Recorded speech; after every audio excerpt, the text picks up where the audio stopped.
तो गाइस कैसे हैं आप सब लोग रीइंकार्नेशंस के एपिसोड 53 के साथ हाजिर है। तो लास्ट एपिसोड के एंड पे हमने देखा था कि हमारे लिंजी जियांची की कहानी के बारे में उन लोगों को बता रहा था। वो उनसे कहता है आज से 13 साल पहले यहाँ पर 2 मास्टर्स हुआ करते थे जो कि ग्रैंड मास्टर के बेटे थे। इससे एक बेटा जो था वो अपाहिज हो गया, यानी कि उसकी कल्टीवेशन क्रिपल हो गई, जिसकी वजह से वो बेकार हो गया था। और उसके बाद उसका जो छोटा भाई था उसे नया पैट्रियार्च बनाया जाना था। उसके साथ उसका एक बेटा भी था जो काफी ज्यादा टैलेंटेड था, लेकिन हमें जैसे वक्त उसे लिंग टियान को भूलता जा रहा था। इसी के साथ ही लिंग टियान की एक बेटी थी जो कि क्रिपल था। की बेटी बहुत ज्यादा टैलेंटेड थी, उसने बहुत ज्यादा टैलेंट को शो करवाया। तो जिया बिंग उसे कहती है लेकिन मैंने तो कभी जियांग लिंग टियान के बारे में नहीं सुना कि उसकी एक बेटी भी थी। हमने इस बारे में क्यों नहीं सुना, हम लोग तो यहीं पर इसी जगह के हैं। तो वाकई में उसकी कोई बेटी होती तो आज वो 15 या 16 साल की होती। लिंजी कहानी को सुनाना स्टार्ट करता है और उसे कहता है क्योंकि जियांग लिंग टियान क्रिपल था और उसकी कल्टीवेशन उसके पास नहीं थी, इसी वजह से वो काफी ज्यादा कमजोर था, वो अपनी बेटी को बचा नहीं सकता था। उस वक्त जियान कीजुन का जो बेटा था जियान फी, वो इस जियान ची से 2 साल बड़ा था। फिर उसका टैलेंट इस लड़की से बिल्कुल भी अच्छा नहीं था, यानी कि उसका टैलेंट इस लड़की से बहुत ज्यादा कम था। इसी वजह से जियान कीजुन कभी भी किसी फीमेल को थ्रोन के ऊपर नहीं बैठने दे सकता था। वो नहीं चाहता था कि फ्यूचर में ये जाकर उनके लीडर बन जाए। इस वजह से उसने जियांग लिंग टियान को मारने का फैसला किया और साथ ही वो इस बच्ची को भी मारना चाहता था। मौका देखते ही जियांग लिंग टियान ने अपनी बेटी को वहां से दूर भेजने का फैसला किया। उसने अपनी बेटी को वहां से दूर भेज दिया, लेकिन उसके बाद क्या हुआ, उसके बाद जियांग लिंग टियान उसकी पूरी की पूरी फैमिली और उसकी लिनिएज में जितने भी लोग थे उन सभी को मार दिया गया, उसकी पूरी फैमिली को खत्म किया जा सके। मैंग जू इसकी बात सुनने के बाद कहती है कहीं ऐसा दुनिया कि तुम जिस लड़की के बारे में बात कर रहे हो, जिस लड़की को दूर भेज दिया गया था, वो जियांग लिंग टियान की बेटी, वो हमारी जियांची है। लिन जियन से कहता हाँ ये बात वाकई में सच है। इस बार मैं जहाँ पर जियांग क्लैन के साथ बदला लेने के लिए आया हूँ अपनी जियांची के लिए, और जियांची को यहाँ पर उसकी पोजीशन दिलाकर रहेंगे। वैसे भी मैंने वाइन फेरी बेलार्ड के साथ पहले से एक डील कर रखी है और उस डील का ताल्लुक भी इसी सब के साथ है, इसी वजह से हम लोग यहाँ पर आए हैं। वो मैंग जू और जिया बिंग से कहता है जिया बिंग मैंग जू क्या तुम जियांची को अपने साथ लेकर नीचे लेकर जा सकती हो। वो उनसे कहता है कि तुम लोग डेक के नीचे ले जाओ। वो उनसे कहती है ठीक है। वो लोग नीचे चले जाते हैं। उनके चले जाने के बाद मास्टर लियू से कहते हैं हमारे सेंट किंग मुझे बताएं क्या हमें वहाँ पर बैटल भी करना पड़ सकती है, क्या ये ट्रिप डेंजरस हो सकती है। एल्डर लॉन्गलिन कहते हैं मुझे लगता है कि हमारे सेंट किंग ने पहले से यहाँ पर कोई ना कोई प्लान तैयार करके रखा होगा, क्योंकि हम लोग जियांग क्लैन में जा रहे हैं जहाँ पर बहुत सारे स्वर्ड मास्टर्स हैं। लिन जियन को बताता है कि इस बार हम लोग जियांग क्लैन में सिर्फ और सिर्फ 2 मकसद के लिए जा रहे हैं, और मेरे दोनों मकसद ये है। पहला तो ये है कि हम लोग जियांची को वहाँ पर इंसाफ दिलाना चाहते हैं, क्योंकि उसे वहाँ से निकाल दिया गया और उसके फादर को मार दिया गया। उसे वहाँ पर जो पोजीशन मिलनी चाहिए वो उसको मिलनी चाहिए। दूसरी बात यह है कि मुझे पता है कि वहाँ पर 4 स्वर्ड्स हैं। लिन जियन कहता है उनके पास 4 सेक्रेट स्वर्ड्स हैं। 5वीं ये वाली स्वर्ड है जो मेरे पास है, जानवू स्वर्ड। इस 5वीं स्वर्ड के साथ जो 5 सेक्रेट स्वर्ड मेरे पास आ जाएंगी, मेरी जो गार्ड किलिंग अरे फॉर्मेशन है वो हाफ कंप्लीट हो जाएगी, और उसके बाद वो बहुत ही जल्दी पूरी कंप्लीट हो सकती है। बस थोड़ी सी और चीजें चाहिए होंगी। सुनने के बाद मास्टर लॉन्गलिन और एल्डर लियू दोनों ही बहुत हैरान होते हैं और उसे कहते हैं जियांग क्लैन वाले तुम्हारे पास जो जानवू स्वर्ड है वो भी तुमसे छीनना चाहते हो, और तुम वहाँ पर जाकर उनके पास बाकी की 4 सेक्रेट स्वर्ड भी उनसे छीनना चाहते हो। क्या ऐसा वाकई में हो सकता है, क्या ऐसा पॉसिबल है।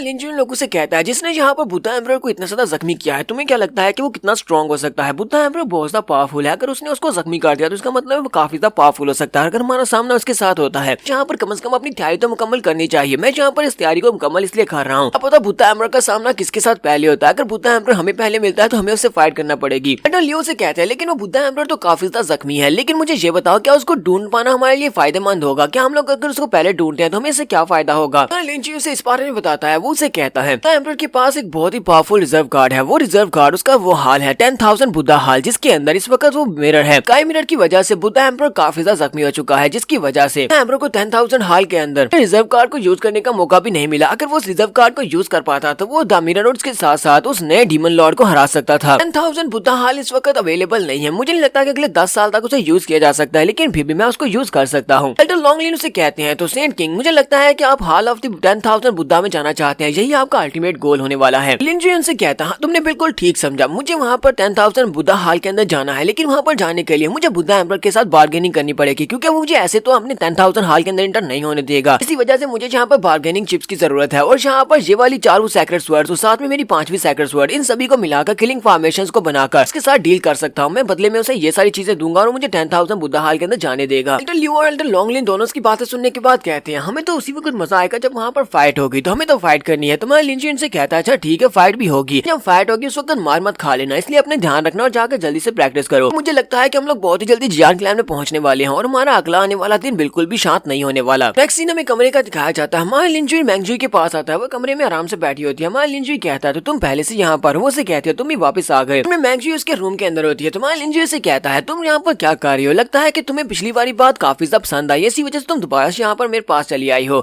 से कहती है कौन सी पिछली वाली रात, वाकई में एक बहुत ही बुरे इंसान हो, मुझे तुम्हारी सेफ्टी की बहुत ज्यादा चिंता हो रही थी, इसी वजह से मैं तुम्हारे रूम में तुम्हें चेक करने के लिए आई हूँ। तुम्हारा लिन जू से कहता है बस भी करो, मुझे पता है तुम यहाँ पर क्या लेने के लिए आई हो। बाद वो दोनों जाकर बिस्तर के ऊपर लेट जाते हैं। जू से कहता है मुझे लगता है कि वाकई में तुम मेरे लिए परेशान थे, इसी वजह से तुम मेरे रूम में जहाँ पर आधी रात के वक्त चली आई हो। मैंगजी से कहती है मैं तुम्हारे लिए परेशान क्यों नहीं होंगी, हम लोग स्वर्ग क्लैन के अंदर जाने वाले हैं, जियान क्लैन में जाने वाले हैं, जहाँ पर बहुत सारे दुश्मन है, वो सारे के सारे तुम्हारे दुश्मन है। मैंगजी से कहती है मुझे लगता है कि अगर जियान कीजून के उस बारे में पता चल गया कि उसकी भतीजी अंची यहाँ पर वापस आ चुकी है, उसके भाई की बेटी, तो वो उसे कभी भी वापस नहीं जाने देगा, हो सकता है कि वो उसे मार डाले। लिंजी से कहता है हाँ तुमने बिल्कुल ठीक कहा, जियान कीजून वाकई में एक बहुत ही बुरा इंसान है, लेकिन वो ओपनली हमारे साथ कुछ भी बुरा नहीं करेगा। मुझे लगता है कि वो यहाँ पर किसी न किसी ट्रैप को यूज करेगा या फिर किसी न किसी बहाने से हमें मारने की कोशिश करेगा। अगर वो यहाँ पर सब कुछ कर सकता है तो फिर मैं भी कर सकता हूँ, मेरे पास अपने तरीके हैं। जो ऐसे कहती है लगता है कि तुमने सारा कुछ पहले से प्लान कर रखा है, तुम्हारे पास तो पहले से सारा प्लान तैयार है। से कहता हाँ मैंने बहुत ही मेहनत के साथ इस प्लान को तैयार किया, हम लोग बड़ी आसानी के साथ वहाँ पर जाकर वो सारे सेक्रेट वर्ड्स लेकर वापस आ जाएंगे। इसी के साथ ही हमारा लिंजी अपना मूड बना लेता है और जल्दी से उसके ऊपर चढ़ जाता है और उसे कहता है, लिंजी से कहता है हम लोग यहाँ पर कौन से प्लान्स की बात कर रहे हैं, प्लान्स को छोड़ो, हम लोग यहाँ पर फिलहाल में जीते हैं, जो हमें देखना है, जो हमें करना है, क्योंकि आज मूनलाइट काफी ज्यादा प्यारी है और मुझे रोमांस करने का मूड आ रहा है। इसके साथ ही हमारा लिंजी से किस करना स्टार्ट करता है, तो मैंगजी से कहती है तुम्हारा वजन बहुत ज्यादा है। लिंजी से कहता है मेरा वजन कम हो जाएगा जब मैं अपने कपड़े उतार दूंगा, और इसी के साथ ही वो दोनों वहाँ पर अपने कपड़े उतार देते हैं और उसके बाद का तो आपको बताइए वहाँ पर क्या होने वाला है। एक सीन हमें जियांग क्लैन का दिखाया जाता है, तो इनकी जो वारशिप होती है वो जियांग क्लैन के करीब पहुंच जाती है, यानी बेब के ऊपर पहुंच जाती है। चैन उसके पास आता है और उसे कहता है मिस्टर लिन हम लोग पहुंच चुके हैं, हम लोग जियांग क्लैन में आ चुके हैं। लिंजी कहता है कंपटीशन के दौरान तुमने मेरे साथ बहुत ही बुरी तरह से व्यवहार किया था और तुम वहाँ पर बहुत ही बदतमीजी से बात कर रहे थे, तुम्हारा बिहेवियर तो काफी ज्यादा चेंज होता जा रहा है, कल भी तुम मेरे साथ बड़ी प्यार से बात कर रहे थे, आज भी यहाँ पर तुम मेरे से काफी ज्यादा प्यार से बात कर रहे हो, तुम तो वाकई में काफी ज्यादा एक्स्ट्राऑर्डिनरी हो, तुम अपनी गलतियों से सीख रहे हो। चैन उसे कहता है मास्टर आपका बहुत बहुत शुक्रिया। उसके बाद हमारा लिंजी अपने साथियों से कहता है चलो यहाँ से चलते हैं। जब वो सभी लोग शिप के ऊपर से उतर रहे होते हैं तो जियान की नजर जियांची के ऊपर पड़ती है, वो जियांची को देखकर कहता है ये लड़की को जानी पहचानी लगती है। वो जियांची से कहता है क्या मैं तुमसे जान सकता हूँ, क्या हम लोग पहले कभी मिले हैं, क्या मैंने तुम्हें पहले कभी देखा है। लेकिन जियांची उसके सवाल का जवाब नहीं देती और वहाँ से चली जाती है। जबकि उसके चले जाने के बाद और मेरा जियांचन के पास आता है और उसे कहता है बॉस मुझे लगता है कि इस लड़की के पास से हमें काफी ज्यादा हॉस्टिलिटी महसूस होती है, यानी कि ये हमसे गुस्सा करती है, पता नहीं हमने इस लड़की के साथ क्या बुरा किया है, मुझे ये काफी ज्यादा फेमिलियर लगती है। लिंजू अपने साथियों के साथ चलता हुआ जैसी मेन गाइड के पास पहुंचता है तो वहाँ पर एक और लड़का खड़ा होता है, वो उनसे कहता है तुम सभी लोग यहीं पर रुक जाओ, पैट्रियार्च के ऑर्डर्स हैं कि जितने भी विजिटर्स हैं वो सभी के सभी लोग साइड के दरवाजे से एंटर होंगे, तुम में से कोई भी मेन डोर से एंटर नहीं हो सकता, इसलिए प्लीज साइड डोर से वहाँ पर जाओ, अंदर जाओ। मैं लिंजू से कहता है तुम चाहते हो कि हम लोग साइड डोर से अंदर जाए, लेकिन मैं लिंजू कभी भी साइड डोर से अंदर नहीं जाता, मैं हमेशा फ्रंट डोर से ही जाता हूँ।